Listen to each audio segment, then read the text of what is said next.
A blessed Sunday to all of you. Shout out first for those people who tweets me, who subscribes, and of course likes and added me to their accounts in YouTube, Facebook, and Twitter. Today, I'm gonna talk about the different challenges in life, whether you're adolescents, whether you are young adult, matured, individuals. Let's take a look first the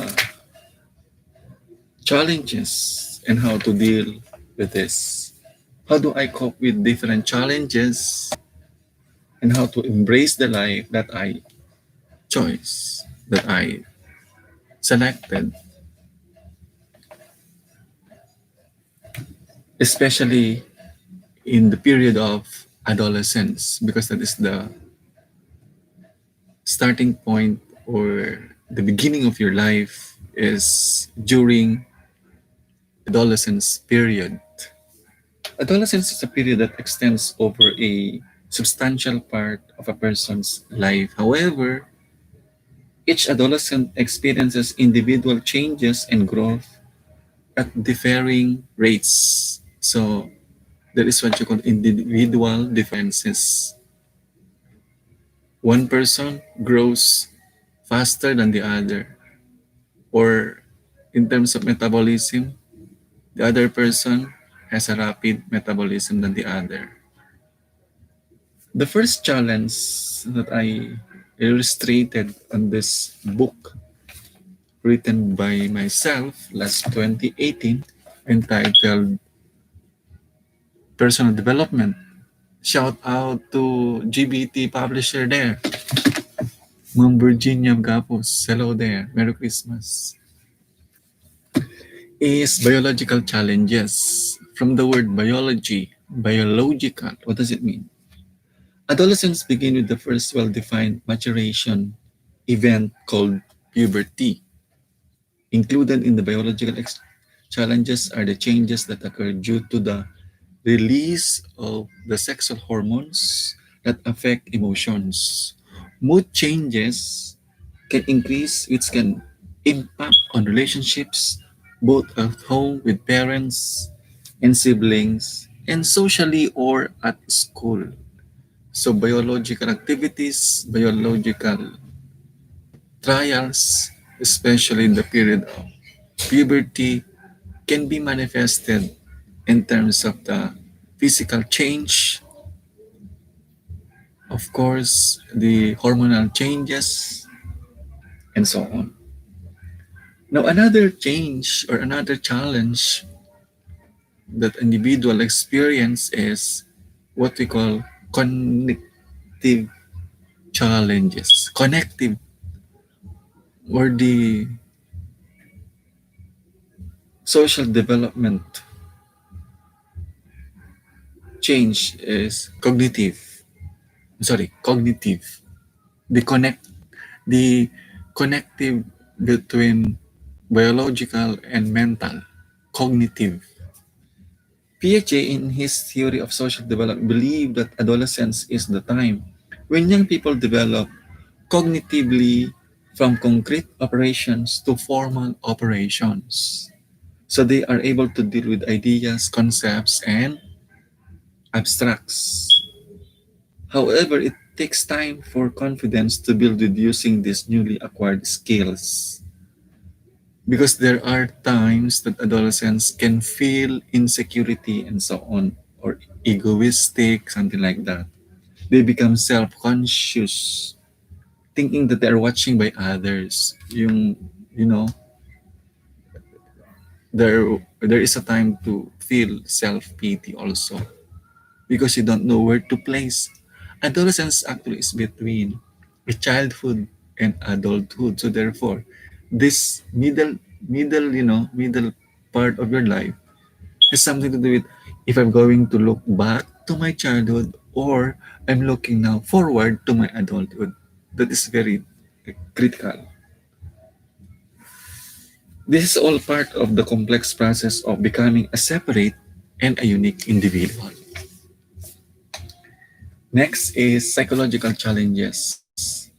The psychological challenges that the adolescent must cope with are moving from, as I said, childhood to adulthood. A new person is emerging where rules will change. Maybe more responsibilities will be placed on him so that a certain standard of behavior is now required to be maintained. Accountability is becoming an expectation from both a parental and legal concept. As adolescents, they continue to journey of self-discovery because it's time to discover yourself, where to go, what particular career you're going to plan for the next school year after, for example, taking senior high school. And this is the delaying part wherein we are normally used after fourth year in high school, you have to proceed to college, but there are 2 years delayed for that. And that is senior high school. But of course, your maturity is there already, but then it is still on the discovery period. Okay. Now, how these challenges of adolescence affect personality? 2016 stressed that intellectual development among adolescents takes a rapid pace to a point where there is a meaning as well as they see opportunities in all kinds of situations. In oneness, they face increasing number of problems conducive to emotional tensions. Sometimes this period, there will be, they might get early marriage, something like that, suicide, something like that, because it is a psychological challenge. So they might meet challenges in between with their peers and the like. So in order to deal with common problems of adolescence, there is what you call simple way to do that. One is peer adjustment. The transition period reaching adult status can now enable them to become acquainted with other young people. Failure to develop these skills with others can lead to feelings of inadequacy and indifference. They start now to look for, stability, uh, peer culture, they belong to one group and so on. And then after some times, this peer will, separate from each other because they go to the city to study if they reach now college. Intellectual maturation during this period, attitudes are formed which are likely to remain relatively unchanged throughout life.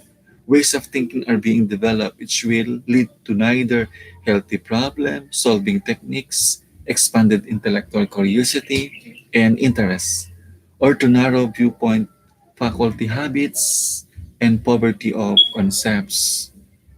There is also vocational choice or career oriented. Many adolescents make little or no preparation for the outside world, especially in terms of occupation. They take courses in school which are easy or which are required of them, not those that will of practical value in later life.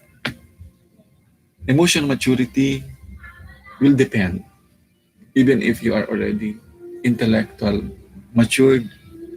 Their actions should socially acceptable responses to the demands of society. They should take responsibility for their actions without blaming others.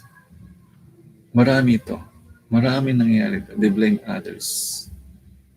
Puberty is the period in the development of a man at which the individuals becomes physically capable of,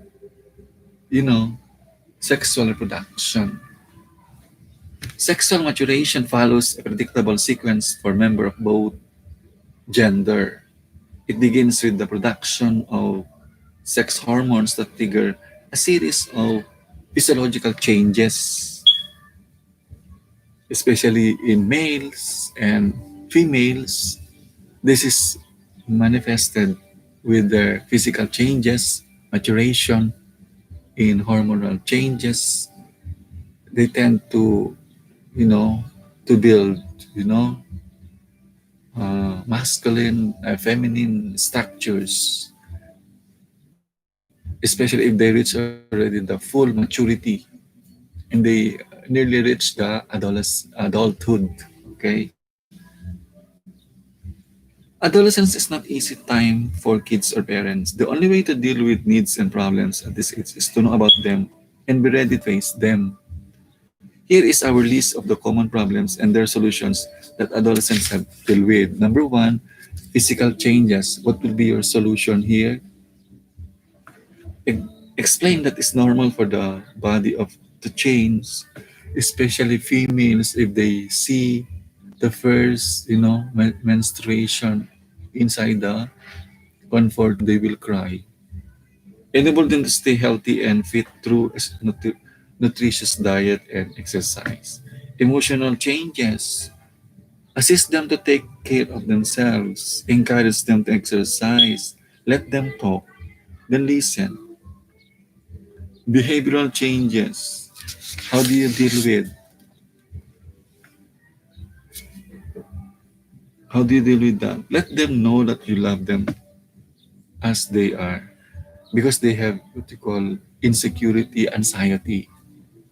Let them feel that there is belongingness. Substance use and abuse. Keep an eye on your child's behavior. Look for erratic behavior and change in his or her appetite, sleep patterns and mood. Baka nagda-drugs na yan or they are using now. Educational challenges. Nutrition can also be a solution. What about psychological problems? Now there are many solutions suggested in this book, but you know, the summary, adolescence is really a period that extends over a substantial part of a person's life. However, each adolescent experiences individual changes and growth at differing rates, with some moving through the adolescent phase quicker and more smoothly than others. Some adolescents have supportive families, others face this daunting period of their lives alone. So, as a person, perhaps the best way to deal with this is to ask the divine providence. Always. Okay, thank you for listening.